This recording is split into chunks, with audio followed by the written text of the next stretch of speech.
Ken, the cover story of the September 2014 issue of Popular Science magazine features Bill Nye, the science guy, and his viewpoint on his recent debate with you on creation and evolution. At one point in the Popular Science article, the writer says, when creationists have lured scientists into debates, the result is usually unsatisfying.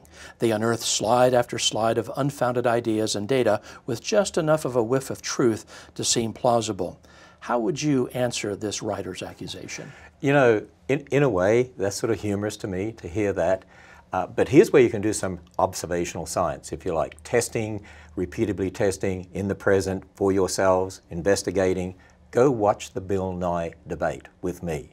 And what will you see? He's the one that did that, not me.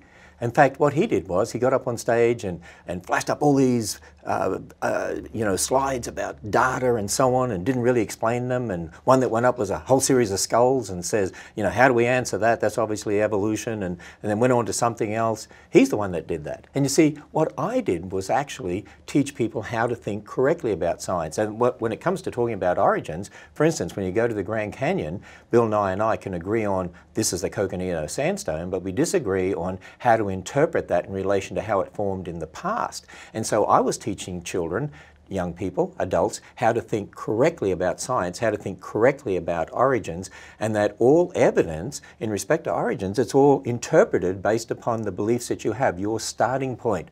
Bill Nye just got up there and put up a whole lot of bits and pieces of things, hoping that would convince people not to believe what I was saying. But actually, I taught people how to think about evidence. He didn't.